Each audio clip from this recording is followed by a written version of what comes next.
Ya estamos de vuelta aquí en Minería 360 y como les contábamos queremos analizar qué es lo que está ocurriendo con el precio del cobre, con un panorama que ha ido cambiando en las últimas semanas a nivel mundial.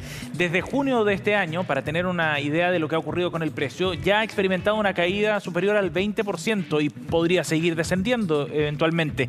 ¿Qué implica esto para nuestro país? Además, en un momento donde se están discutiendo asuntos bien importantes en la materia.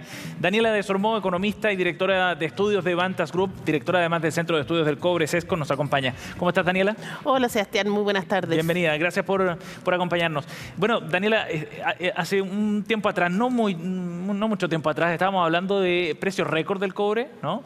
De perspectiva de que podía llegar a los $5 y ya vemos que en junio ha ocurrido una caída bien fuerte. Primero, ¿es habitual que ocurran este tipo de fluctuaciones como las que se han visto en esta última semana?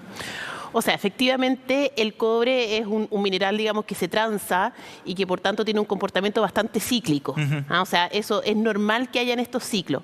Lo que pasa es que lo que hemos visto en el último tiempo es mucha volatilidad. Si uno compara con otros periodos de crisis, la volatilidad hoy día es muchísimo mayor. Entonces eso obviamente genera mucho más incertidumbre.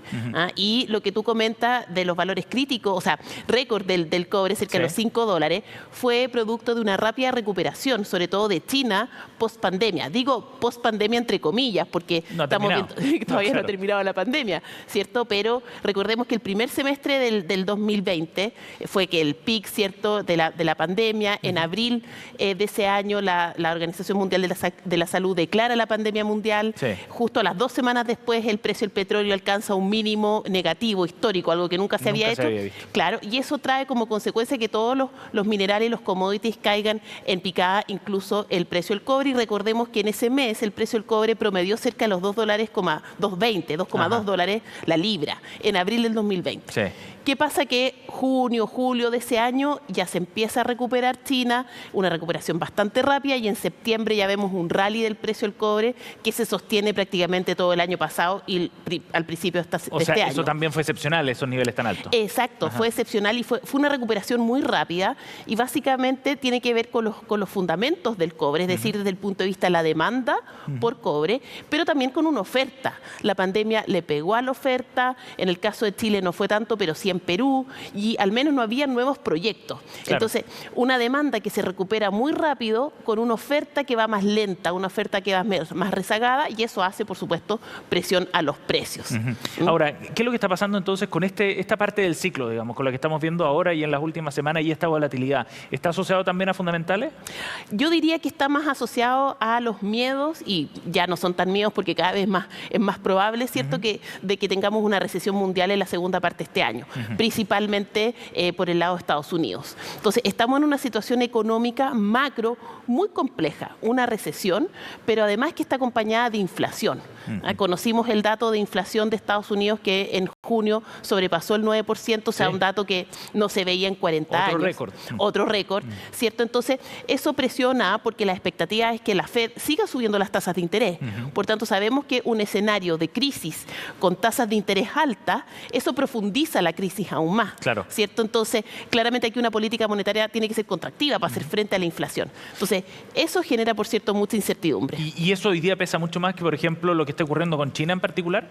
A ver, bueno, en el caso de China también está bastante compleja la situación porque han habido rebrotes del COVID y China hoy día está con una política mucho más extrema para controlar que se propaguen los casos. Recordemos que hace unos meses atrás Shanghái estuvo completamente cerrado, ¿cierto? Se veía ahí el puerto, que estaban todos los barcos y no podían...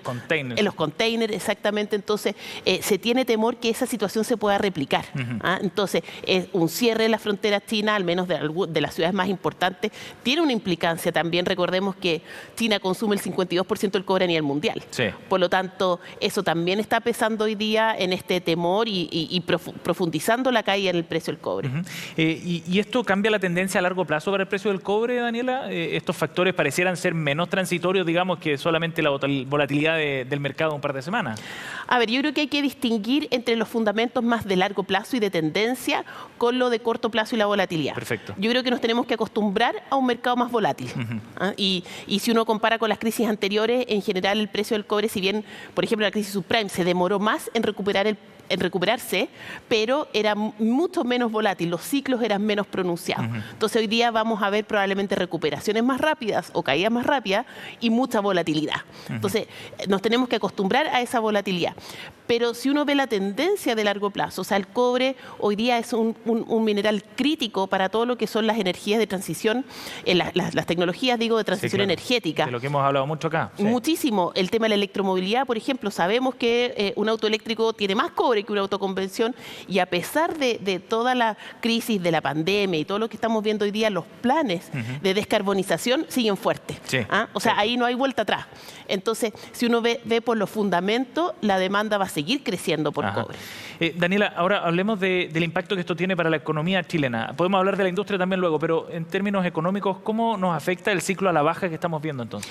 Bueno, ciertamente el ingreso del cobre, digamos, uno lo puede ver el impacto de diferentes puntos de vista. Por un lado, cierto, por el aporte al PIB, a nuestra economía. Entonces, claramente, el precio del cobre puntualmente hoy día no tiene un impacto, cierto, en el PIB, pero sí en la medida que afecta la actividad.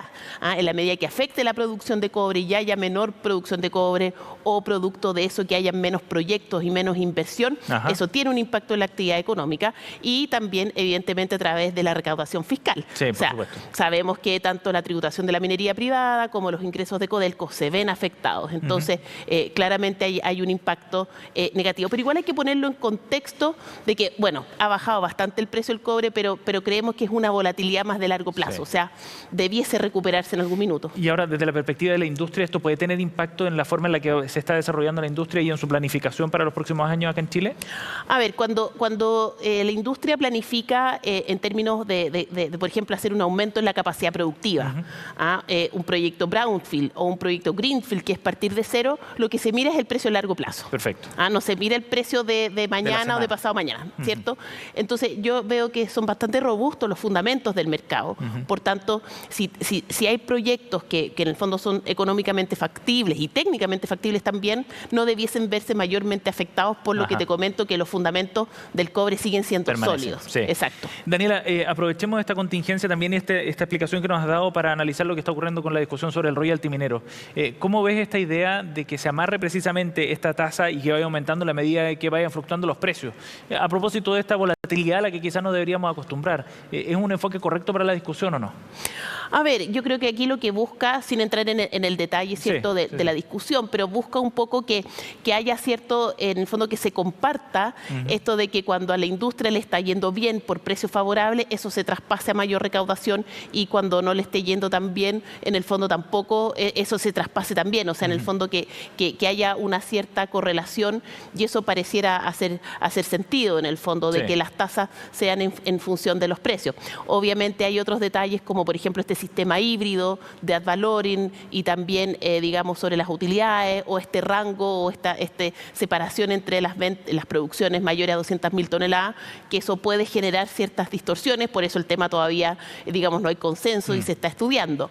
Pero en general, claro, es como que en cierta forma los precios y la evolución del mercado se pueda ver reflejado también en la recaudación del impuesto.